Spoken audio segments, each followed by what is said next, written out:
The commute to and from the east side could soon be a little harder to navigate. Work on Columbia Parkway will start in July, and there's work scheduled on another main artery. Angela Ingram joins us live with how all this construction is going to affect drivers. Angela, I am listening.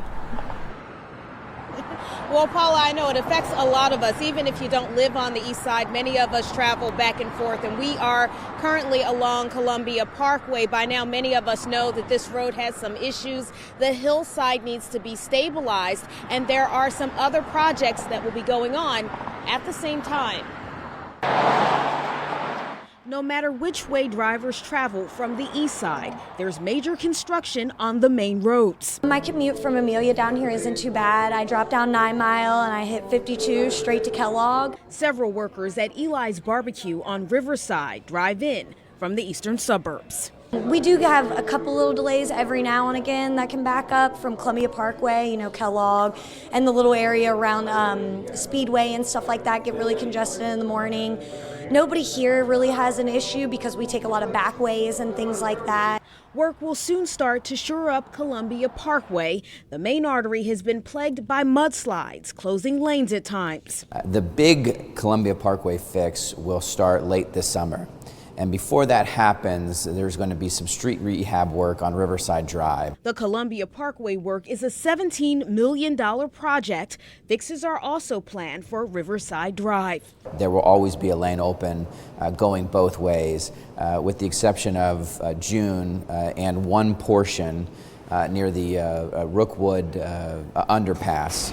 There's some sewer updates that need to be done. And there's work happening on I-275 and the Combs Hale Bridge, meaning even more backups for East Side drivers. Greg Landsman says the work on the city's roadways has to finish for commuters and people driving in general. The larger issue here is that we've been disinvesting in our critical infrastructure for decades, and I think we're now sort of paying the price. And when that work is happening on Riverside, Landsman points out that people will be able to cut up to Columbia Parkway. He says the administration is doing everything it can to make sure that the roads are not cut off to drivers at the same time. Reporting live from Columbia Parkway, Angela Ingram, Local 12 News. Paula, back to you. And Angela, I live on Riverside, so I'm going to add a little. They're going to be repaving, and people might be upset that they're doing that before Columbia Parkway. I know residents have been meeting with the city, and apparently there's grant money that has to be used, and that's why that's going to be done first. So bottom line, everyone's going to have to be patient, Angela. Well, they got to get the projects done and they have to happen. So the city is saying it is moving forward, but they're trying to make sure that it is not inconvenient. I mean, they're doing their best, according to the city, to make sure that people are still able to get back and forth in the most efficient way possible. And we'll hope for good weather so it gets done quickly. Thank you, Angela. And Landsman says if people have concerns or questions, they can call council members. And he says there will also be some community forums.